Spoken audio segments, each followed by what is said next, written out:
at or whatever might be appropriate. But it's clearly a privilege to be back here in Singapore again. This is and always will be a very special place for me as it's where I started my journey with the WTA with all of you here last year. Hopefully everybody will be as nice to me when it gets to Q&A as they were last year, but I'm sure there's no guarantee to that. But here we go. But as you can see, today's session is certainly a lot more than about what I have to say.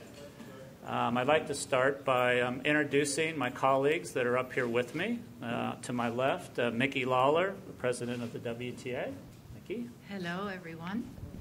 And to my right here, Matt Senandela, our chief operating officer of the WTA. Hello, everybody.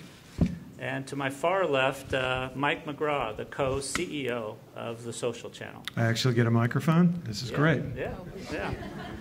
We could only afford 3, okay? Budgets are tough, okay? So it's an amazing how fast a year can go by. And I think what I'd like to do is start with sharing with everybody here a short video that's been put together by our very talented team celebrating the 2016 season.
As you can see from the video, we're known for having a little bit of fun, but it's also been a very, very exciting 2016.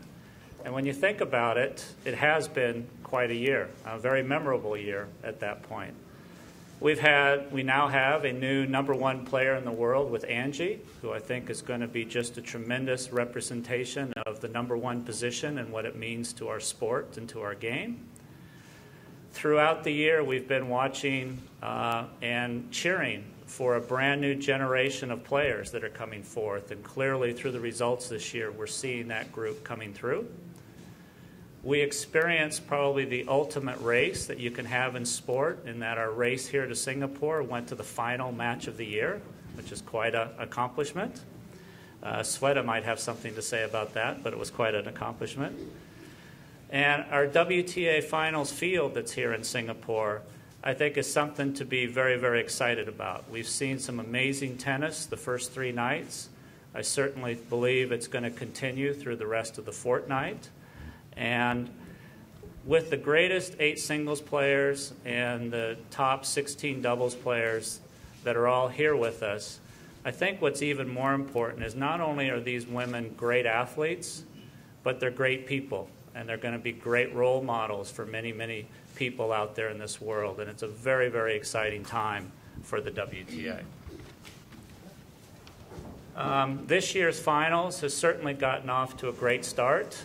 And I'd like to take a second and thank our partners here with the WTA Finals, Lagardère Sport, and the team led by Sarah Clements has just done a terrific job. The Singapore Tourism Board and Sports Singapore, who have certainly welcomed us with open arms into this wonderful and beautiful city.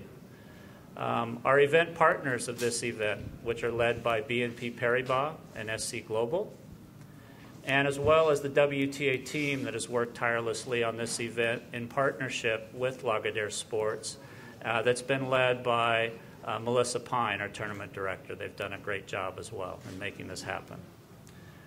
So when I visited here with you last year, I think one of the first things that I reflected to everybody was that I was going to take a very open and honest look at our business, and that any successful business needs to be willing to evolve. We have gone through that process. We didn't waste any time, and we took a very, very hard look in the mirror. And that's always hard to do because sometimes you don't like what you see. And what I think we're going to share with you today will reflect that positive evolution is in fact coming and is happening even today here with the WTA. And what's come from this review is, and it's clear to me as an organization, is that we need as an organization, and maybe even as a sport, to think differently. And when you say that, you know, what does it mean? What are we talking about? And I think it begins with not being satisfied. Maybe that's the competitor in us and the tennis players in us, but we should never be satisfied. And we're very proud of our stature of being the #1 women's professional sporting league or tour in the world. That's something to be recognized and to be very proud of. However, what I want to do is to strive to not just be the #1 women's professional sport. We want to be competitive with all professional sport, irrespective of gender, because then we truly have reached equality. And then we are also able to be competitive in the marketplace in which we compete, where we're competing for broadcast rights, sponsorships, data rights, as well as something that's very critical to us, audience. Based upon this, the thing that we need to focus on, and the things that we will be focusing on, and you're going to begin to see it today, is probably 4 key areas, or pillars, if you like. And the first one starts with aggregation. And that's a big word. It's probably a clunky word. But I think it's an appropriate one, because aggregation of product and or your assets is really what drives increased value in our marketplace. And we've seen it time and again. And you'll see it in some of the presentations that will come forth with you today. The second one is broadcast. And broadcast is critical because it's the vehicle that delivers audience, it tells our stories, and allows us to take our fans on tour, which is something that we have to do. The other element that's going to be coming, and you're seeing it in our world today, and it's probably new to the WTA, is digital. And digital is critical because it provides the multiple platforms that are necessary to deliver the WTA product to a much more diverse and growing audience out there. And then finally, we have to look at our calendar and our circuit structure, as this is the foundation and the mechanism which delivers the products and the stories to be told. What I'd like to do here is now to turn it over to my colleagues here on the stage to provide you with an overview on how some of the very significant changes we have coming in 2017 within the broadcast and digital space will reflect this focus and the evaluation and the approach that we want to be taking with the WTA Tour going forward. So Mickey, I'm going to turn it over to you. Thank you, Steve. In December of 2014, you may remember that we proudly announced the extension of our relationship with Perform, and we also announced the formation of WTA Media.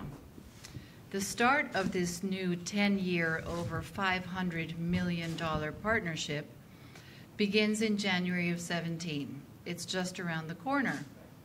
So what do we have to look forward to in terms of change? As Steve mentioned, aggregation is a major pillar that delivers value, so adding values into a pool. And we've seen that already in our current television agreement, whereby our premier events have pooled their international television rights.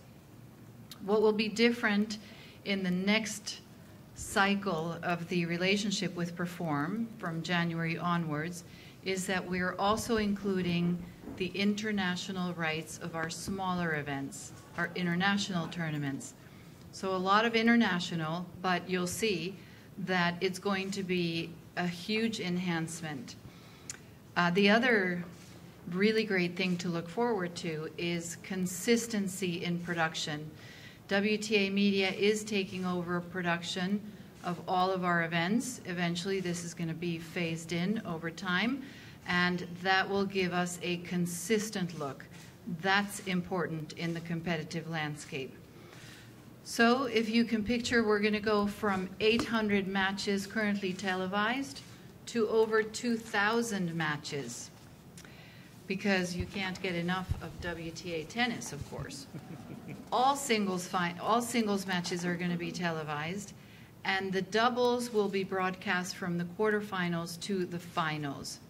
To give you a sense of scale, the live broadcast can be seen in 172 countries, with a global TV household reach of close to 1 billion households. To be exact, the number is 913.4 million households.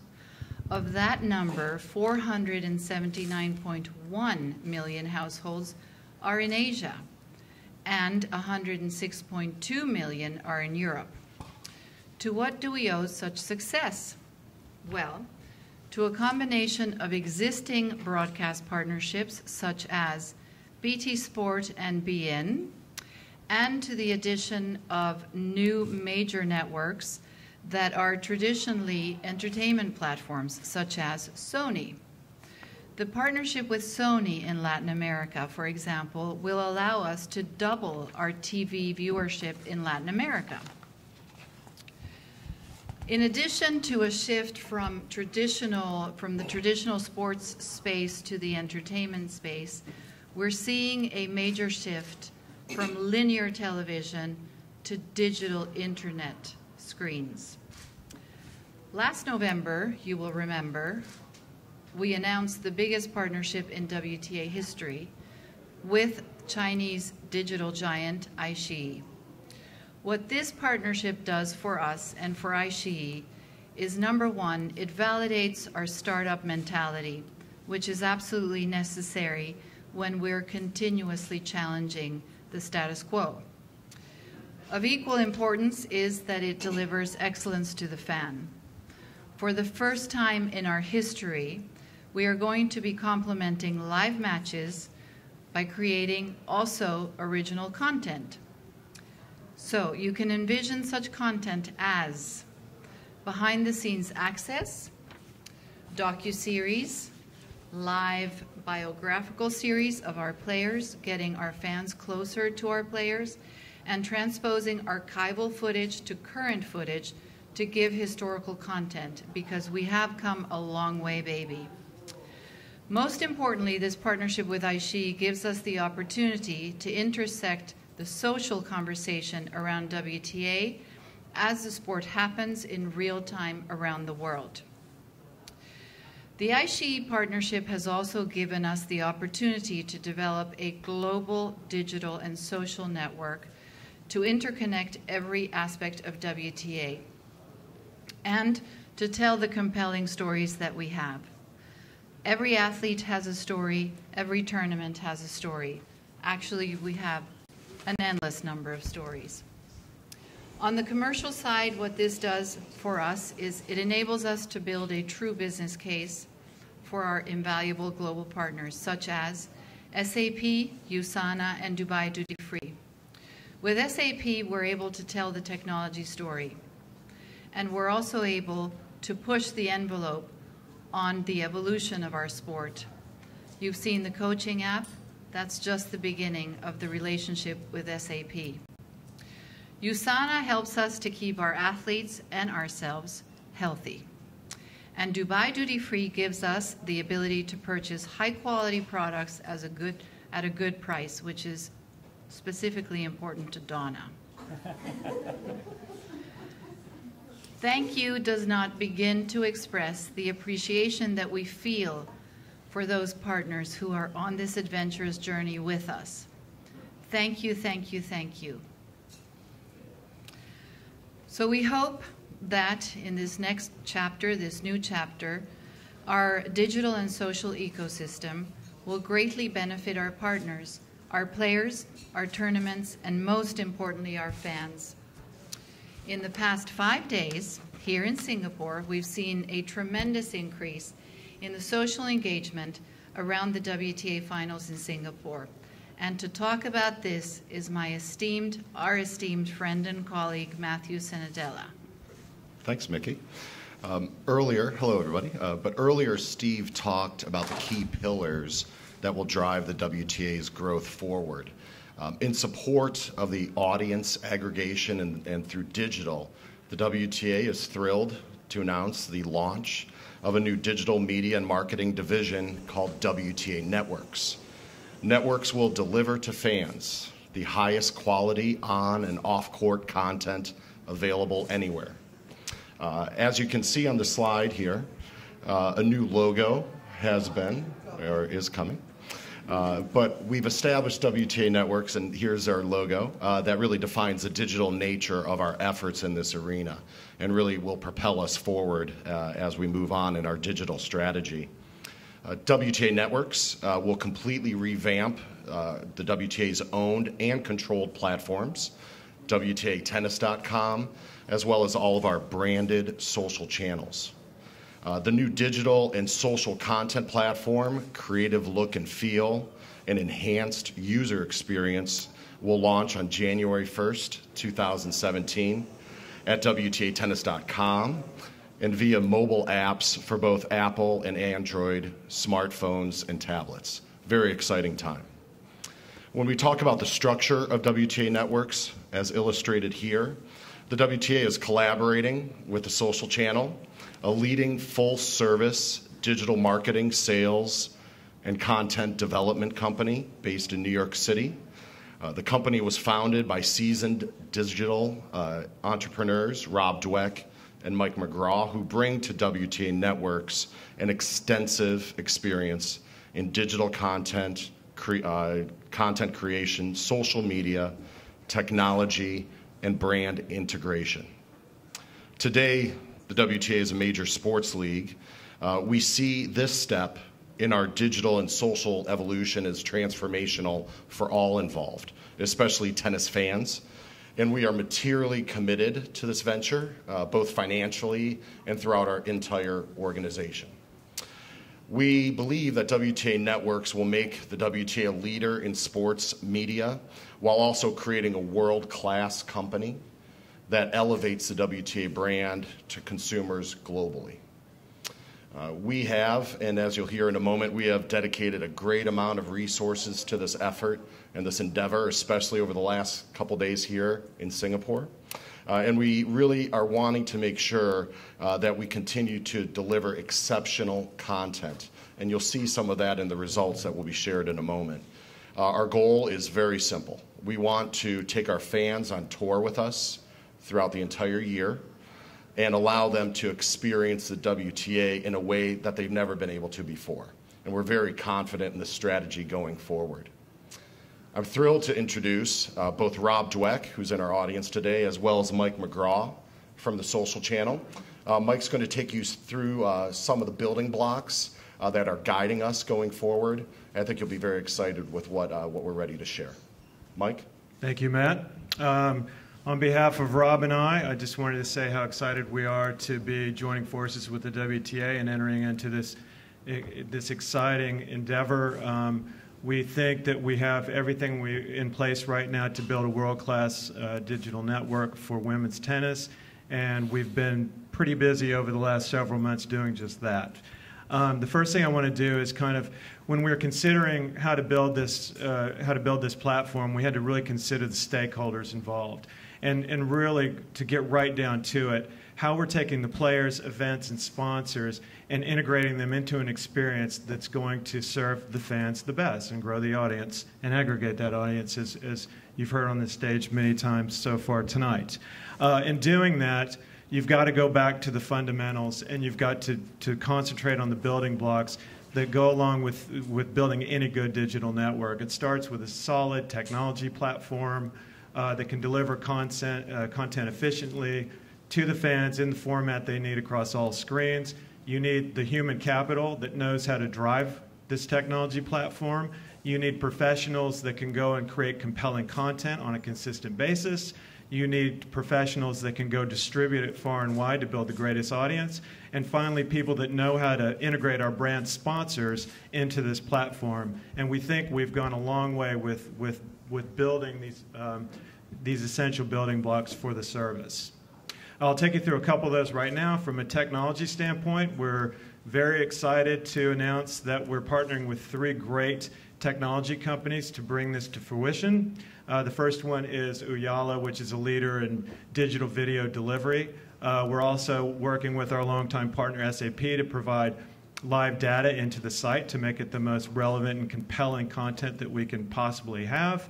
And we're also using Microsoft's cloud-based Azure platform to basically provide the foundation to house the entire platform on. So I'd say with those 3, we've got a pretty strong team behind us to deliver this technology platform.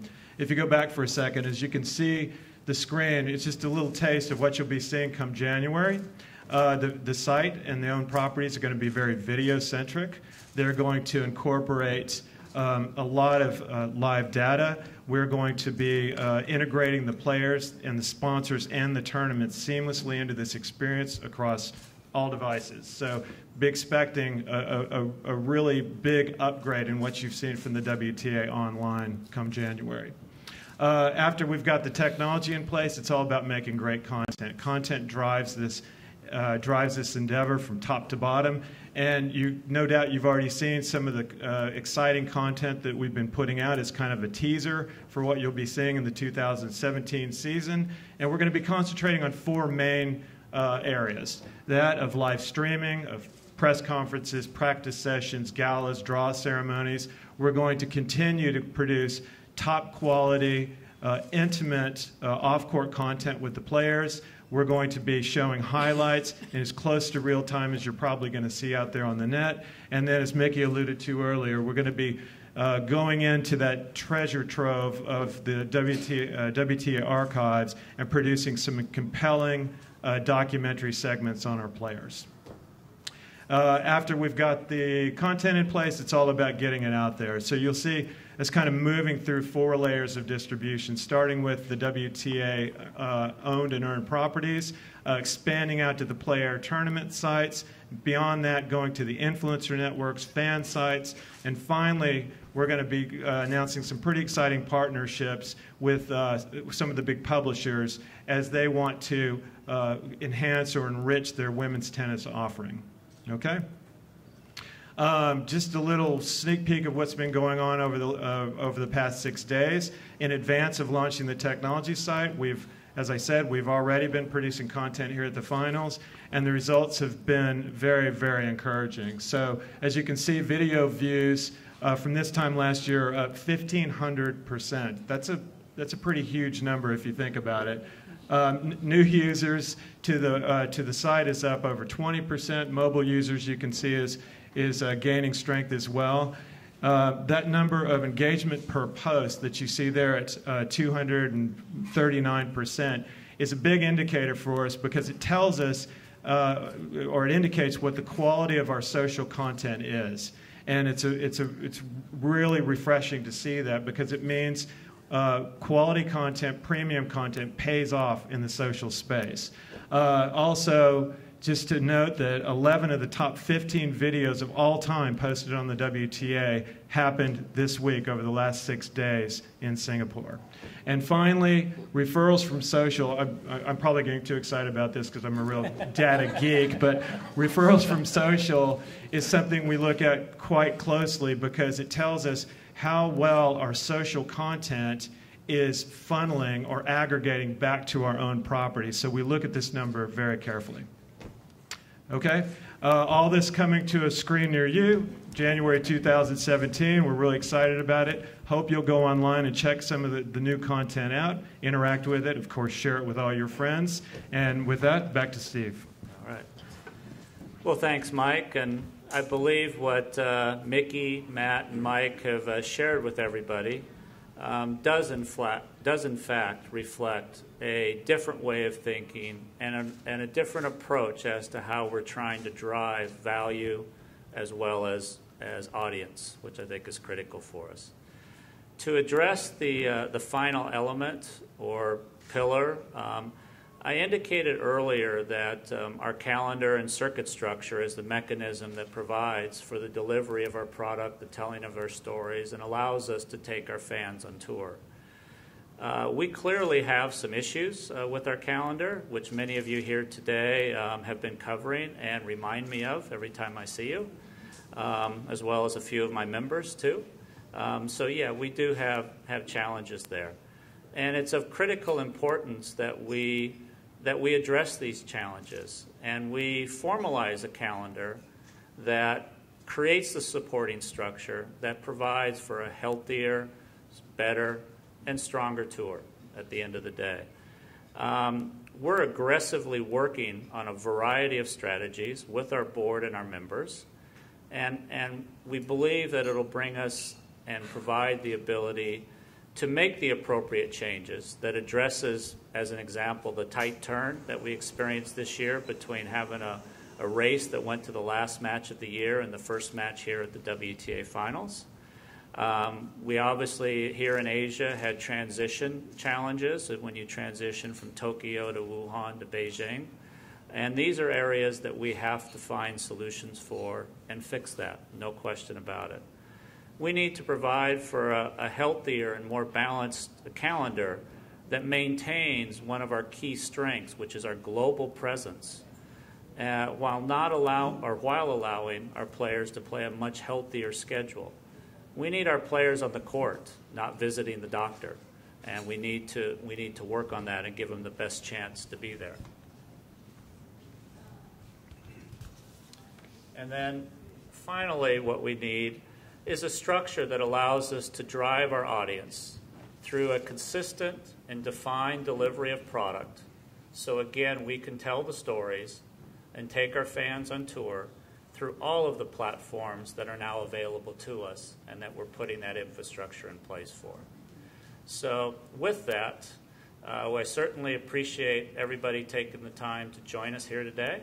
And Heather, I'm going to turn it over to you so that you can open it up for some questions. Okay. And we'll ask everyone again to be nice. Well, that I can't ask, but okay, great. If you do have any questions, if you could raise your hand. Obviously, we'll pass you your microphone. And again, just address who you'd like to ask your question of, your name, and actually who you represent in terms of media. So are there any questions at all in the room?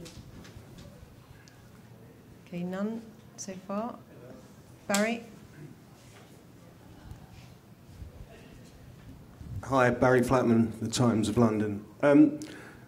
This whole live streaming thing, and specifically streaming press conferences, we, the journalists that travel the tour, are very strongly against this, because ultimately it could end up that you don't have press conferences because newspapers won't send if they can possibly source a press conference without having their man on the ground, if that makes sense. So I'm just wondering, how are you going to stream everything, every single press conference? Mike? Good. I get the first question. Yeah, the plan is to make those press conferences available to the fans because it is a compelling piece of content that fans are demanding. They want to see those press conferences. They want to see them in their entirety, and that was the rationale behind doing it. I think the strategy of how we make sure that those press conferences give precedence to the journalists that are in the room and the way that they're conducted is a policy decision by the WTA. And I know ever since we started talking about these, the needs of the journalists and making sure the journalists were front and center has always been the first concern. So I will, We want you to come to every single WTA event. The only thing that we want changed is WTA, instead of being covered on the last page of the newspaper, needs to move to the front page of the newspaper. See, Barry, if we can get that arranged, then we will be good. But in all seriousness, what we want to do is work with you so that we are like every other sport that televises or makes available at least parts of the press conference, so that there is this direct dialogue. There's always room for a literary interpretation of a press conference, and there are very many different angles from which stories can be written about the athletes. But we don't want to in any way impede your work. We want to help move the needle of tennis, WTA specifically, so that your job is actually easier, and so that you can convince your editors that you very much need to be here. But just in response to that, tennis journalism is restricting at the moment. Mickey, your former local paper, the Washington Post, doesn't even have a tennis correspondent anymore. Right. So we need every help we can get from the tour to keep us going around the world. I don't mean, come up with air tickets or anything like that, but if a sports editor who has a finite budget suddenly finds out that he doesn't need to send his tennis correspondent to the Miami Open, and he can do it just by having that guy at home streaming in online, then he will do it. I think to answer your question too, Barry, that's important is that our world is certainly evolving, and as Mike said, our fans are expecting this because it is happening at many other sports. Obviously, as a journalist being here on site, you will have access to certain things that you wouldn't have if you weren't here, even if it is being streamed. But it also addresses the issue that in a contracting media environment, coverage as you've described, is now we are getting the information out that may not be covered at all in the current way. So we have to, I think, to balance that. And I think as all of this evolves, we're all going to balance this and evolve and manage this as we go forward. But I do think it's in front of us, and we do need to be relevant across the board and deal with all of these issues that are being discussed and being raised here. Okay, I have a question actually that's just come in online, and this one is actually for you, Mickey. It's from Wendy Grossman. Fans love data and statistics to chew on and argue about. What plans are there to make historical data and match statistics available as open data, which fans and others can study and work with? In every other sector this is happening, and the result is new ideas, innovation, and economic growth. We are working very closely with SAP to make that happen.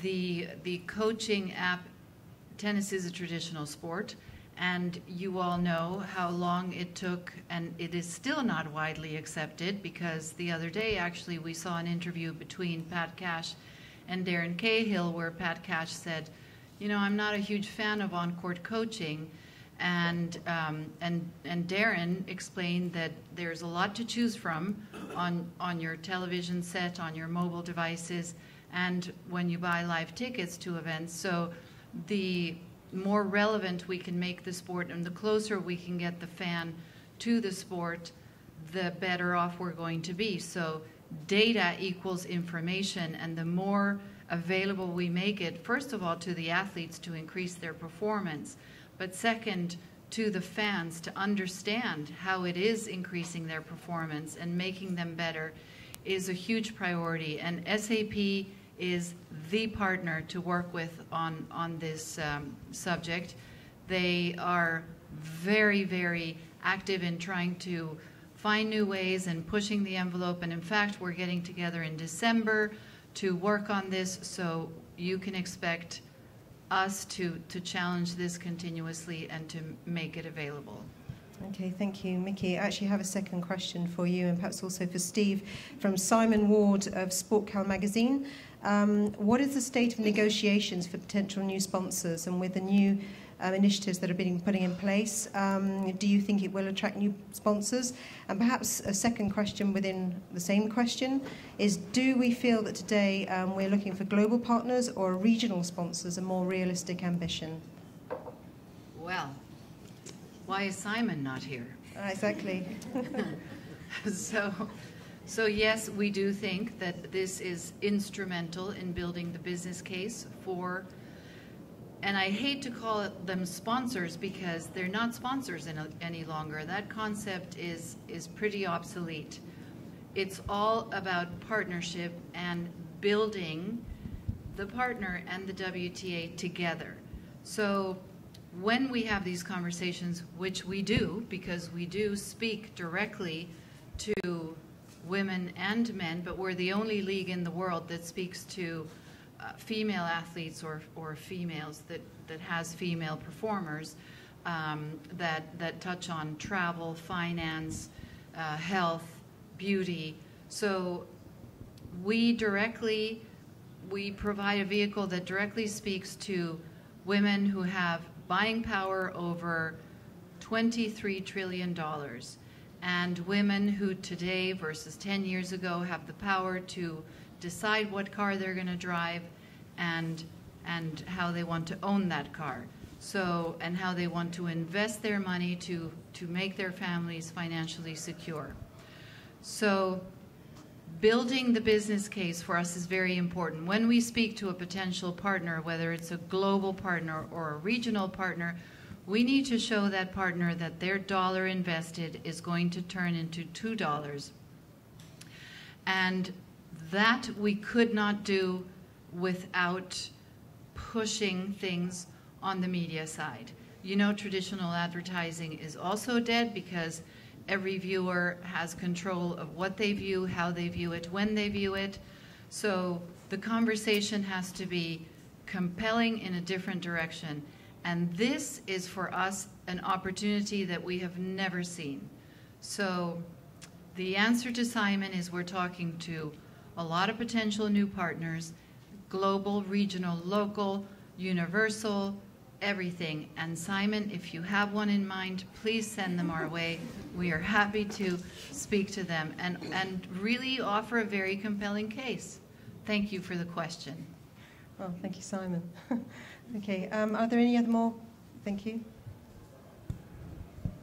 Hi, I'm from Singapore. My question is to Steve. You mentioned very briefly just now on finding solution to the tight turn from the qualification to the finals. What is the solution, and what is it that you have considered addressing this problem and finding a solution to this problem? Like, is it to shift the cutoff date earlier or what? Well, that's the challenge, is what is the solution and how do you get there? And what is the effect, the ongoing effect of finding the solution? There are solutions that have been discussed about considering flipping the finals here in Singapore with the tournament that's next week, the Elite Trophy in Zhuhai.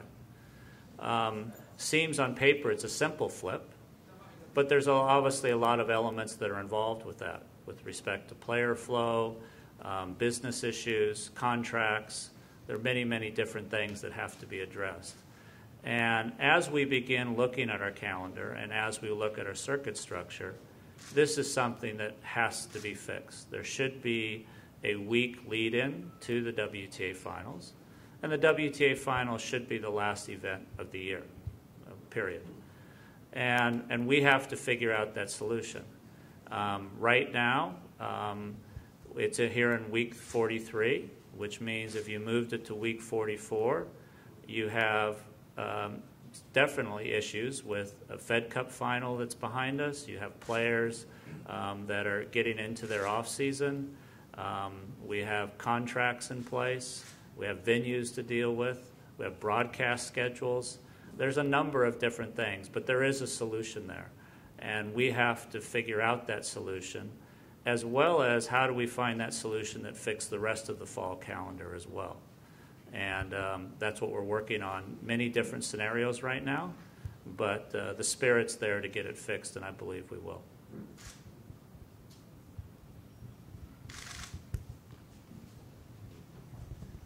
Hello, Peter Mercado, Tennis Radio Network. This is all really exciting, what's happening and what's coming up in terms of the fans. But just from an Australian perspective, one of the things that we're really grappling with at the moment is getting girls to participate in tennis.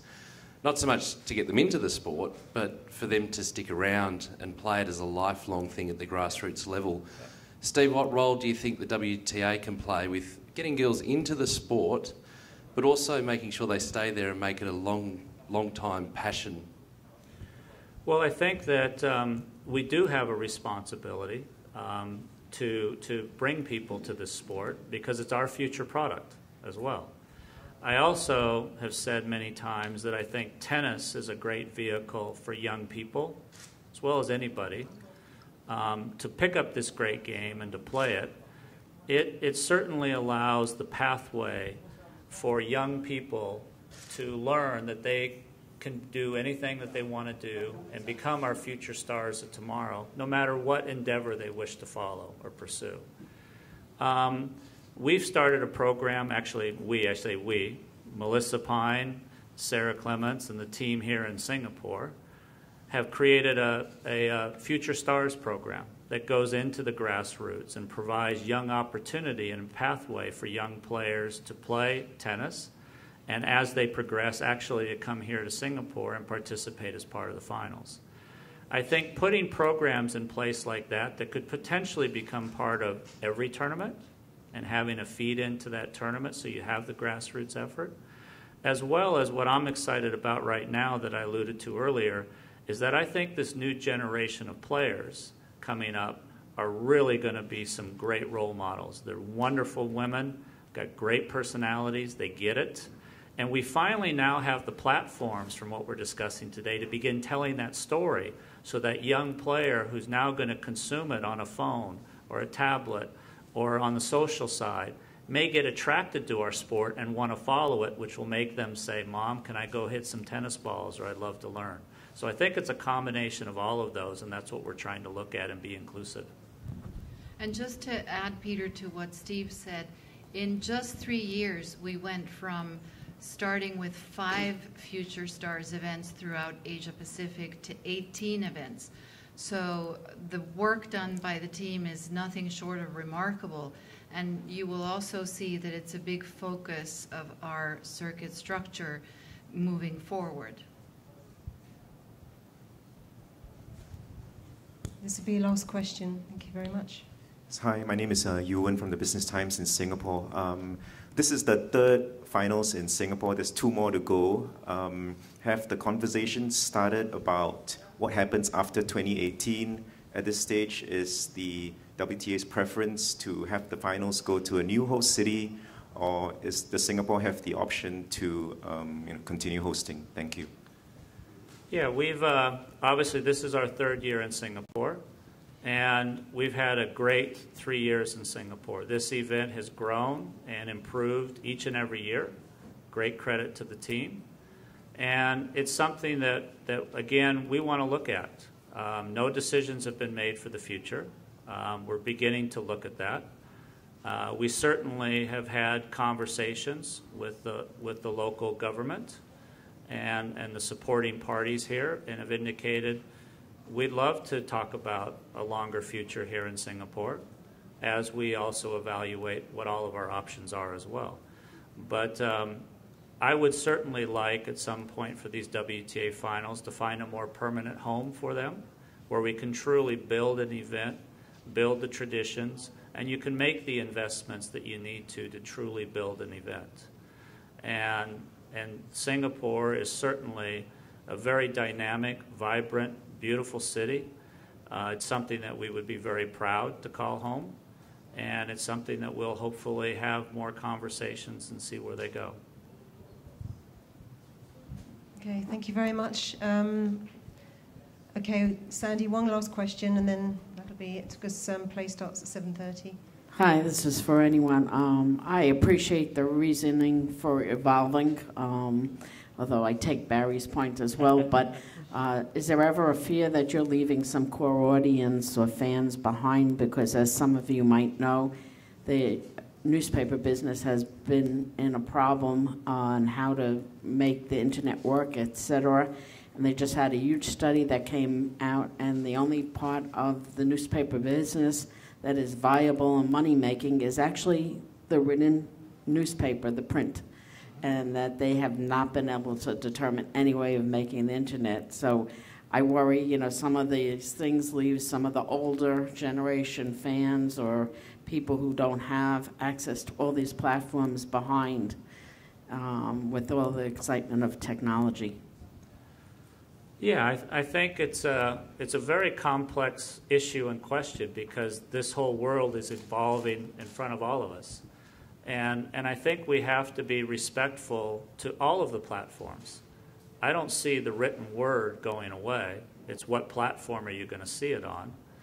And how do we deal with what we need to deliver to our audience?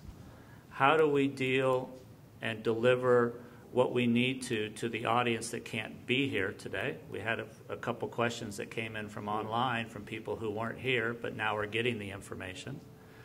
And how do we deal with the evolution of the print, actually the hard copy that's going on out there?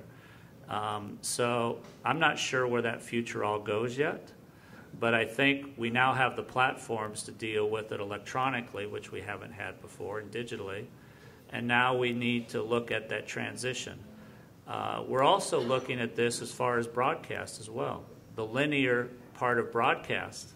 And I'm the one that still wants to watch my TV on the screen over here versus my phone. I'm that old.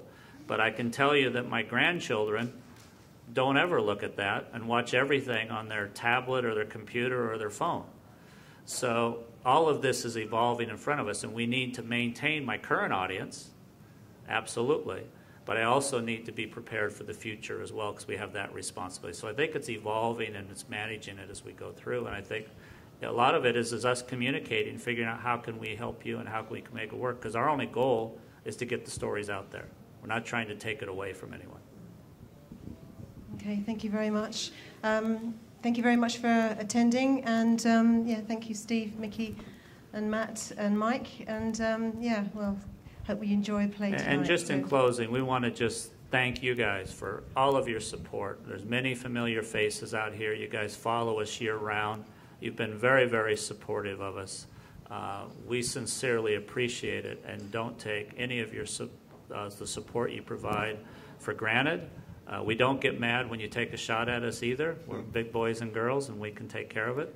But it all goes with it. But we sincerely appreciate the coverage and the support you guys provide the WTA and our sport as well. So thank you.